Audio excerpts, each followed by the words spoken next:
မင်္ဂလာပါရှင်ဆရာရဲ့ပရိသတ်ကြီးရှင်ခွေးမှုလေး channel လေးကနေနှွေးထွေးစာပြန်လည်ကြိုဆိုလိုက်ပါရနော်ဒီနေ့မှာတော့မြမသမိုင်းရဲ့အမှောင်မိုက်ဆုံးကာလတစ်ခုမှာဖုံးကွယ်နေခဲ့တဲ့ရဲရင်လုံးနဲ့မိန်းကလေးတစ်ယောက်ရဲ့ဇာတ်လမ်းကိုတင်ဆက်ပေးမှာပါ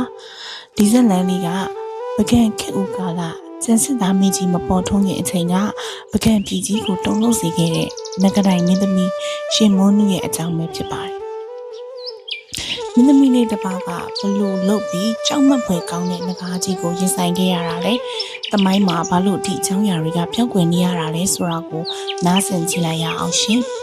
။လွန်ခဲ့တဲ့နှစ်ပေါင်းများစွာပကံပြည်ကြီးတည်ထောင်စားကာလအချိန်မှာပေါ့။အဲ့ဒီအချိန်တုန်းကပကံဟာအခုလိုဖျားပထိုးတွေနဲ့ဝဝဆဆမရှိသေးပဲရှီးဥနတ်ကိုဝင်မှုပြီးလှုပ်ဝက်ကျကံပြားအတက်တွေထုံးကားနေတဲ့အချိန်ပေါ့။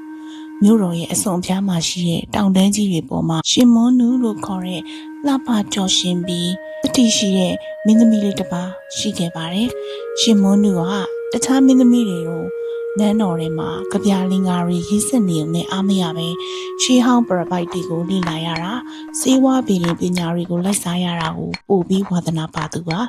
သူမရဲ့အသားရည်ကဝင်းဝါဆူပြီးမျက်လုံးတွေကတော့ဆူးရှာတောက်ပနေတတ်ပါတယ်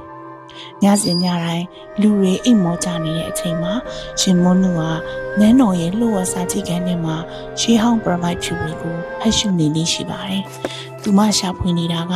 စကြဝဠာရဲ့အစိမ့်ငွေတွေကိုဘယ်လိုခြေဖြတ်မလဲဆိုတဲ့ပညာရပ်ပါသူမရင်ထဲမှာတစုံတရာကိုချို့တင်သိနေတယ်လို့မျိုးစိုးရိမ်စိတ်တွေပြည့်နေခဲ့ပါတယ်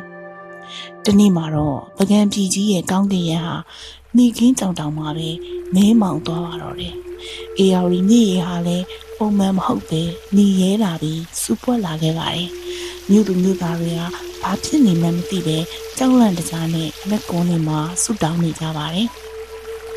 အေယာရီမိကန်ပြမှာငကားကြီးတစ်ကောင်ပေါ်လာပြီးဒီသတင်းက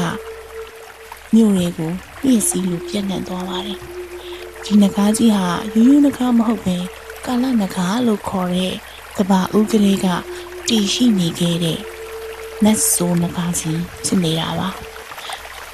ရှင်ဘီရင်နဲ့စစ်သူကြီးတွေဟာအစွမ်းထက်တဲ့စစ်တီရော်တွေကိုဆေလွတ်ခဲ့ပါတယ်ဒါပေမဲ့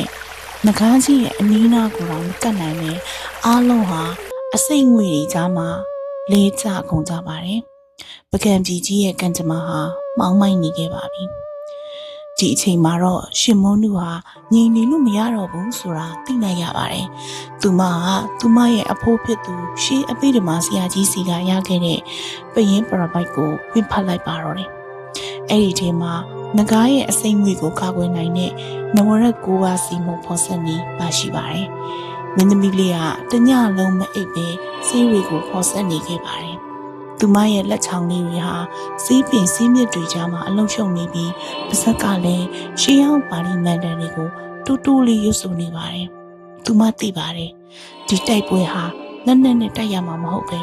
အသိပညာနဲ့တတိကိုပေါင်းစပ်ပြီးတိုက်ရမှာပါ။သူမဟာနန်းတွင်းသူမင်းသမီးဝတ်စုံကိုချွတ်လိုက်ပြီး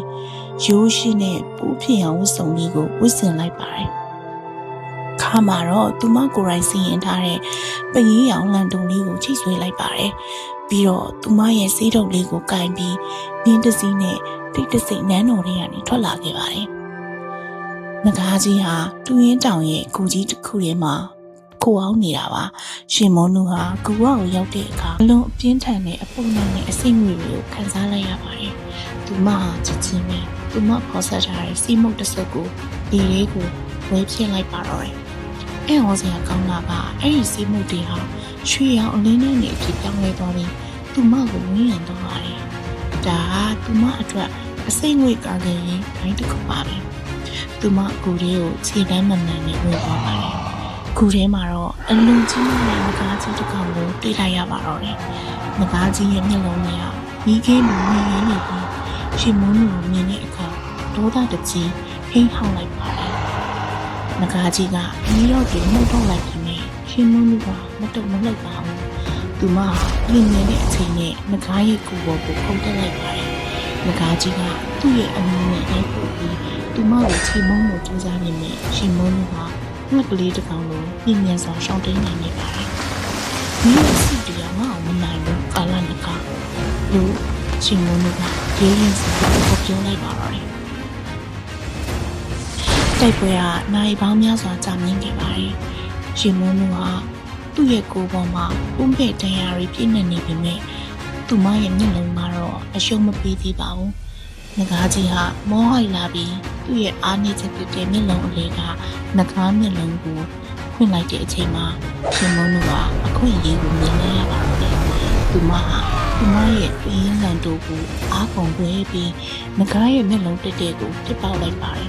ငကားကြီးကမြေကြီးပေါ်ကိုလဲကျသွားပါတယ်သူ့ရဲ့ခန္ဓာကိုယ်ကြီးကတဖြည်းဖြည်းနဲ့မိခိုးငွေ့တွေအဖြစ်ပြောင်းလဲပြီးကြောက်ခွေသွားပါတော့တယ်ကိုကြီးတစ်ခုလုံးပြန်လဲတိတ်ဆိတ်သွားပြီးလက်ဆက်တဲ့လေပြေလေးတွေပြန်လဲတိုက်ခတ်လာပါတယ်ရှင်မုံတို့ကတန်ရာတွေနဲ့နန်းတော်ကိုပြန်ရောက်လာပါတယ်ဒါပေမဲ့သူမဟာဘသူ့ကိုမှသူမငကားကိုတတ်ခဲ့တယ်လို့မပြောခဲ့ပါဘူးဘာလို့လဲဆိုတော့အဲ့ဒီခေတ်ကအယူအဆတွေအရမိမသားတရားဟာဒီလောက်စွမ်းထက်တဲ့ငကားကိုမနှိမ်နှင်းနိုင်ဘူးဒါဟာဆုံးအတက်ပဲဖြစ်ရမယ်လို့ဆွဆွဲခံရမှာကိုသူမသိလို့ပါပဲသူမရဲ့လက်နက်တွေနဲ့ပရပိုက်တွေကိုမြင်မြုပ်ဖြောက်ပစ်လိုက်ပြီးရိုးရိုးမင်းသမီးလေးတစ်ပါးလိုပဲဆက်လက်နေထိုင်သွားခဲ့ပါတယ်ပကံပြည်ကြီးငြင်းငြင်းသွားတာကိုကြည့်ပြီးသူမပြုံးနိုင်ခဲ့ပါတယ်ဒါပေမဲ့သမိုင်းစာအုပ်တွေထဲမှာတော့ငကားကြီးဟာအလိုလိုပြောက်ွယ်သွားခဲ့တယ်လို့ပဲမှတ်တမ်းတင်ခဲ့ကြပါတယ်ကဲချစ်ရတဲ့ပရိသတ်ကြီးရှင်ဒါကတော့လူသိနေလာတဲ့ဒါပေမဲ့အလွန်ခမ်းနားလာတဲ့ငကနိုင်မင်းသမီးရှင်မုံနုလေးရဲ့ဇာတ်လမ်းလေးပဲဖြစ်ပါတယ်တခါတလေသမိုင်းမှာနာမည်မကျန်ရတဲ့သူတွေကောင်းတွေအများကြီးရှိနေတတ်ပါတယ်ရှင်မုံနုရဲ့တတိဟာကျမတို့အမျိုးသမီးတွေအတွက်ကောင်းယူစရာနမူနာကောင်းတစ်ခုပါပဲဒီဇာတ်လမ်းလေးကိုကြိုက်နေတဲ့တဲ့ဆိုရင်ကျမတို့ရဲ့ခွေးပူလေး channel လေးကို subscribe လုပ်ထားဖို့မမေ့ပါနဲ့အောင်နော်အားလုံးပဲစိတ်ချမ်းသာကိုယ်ကျန်းမာရှိကြပါစေရှင်။နောက်ထပ်ဇာတ်လမ်းကောင်းလေးတွေနဲ့ပြန်ဆောင်ကြပါမယ်နော်။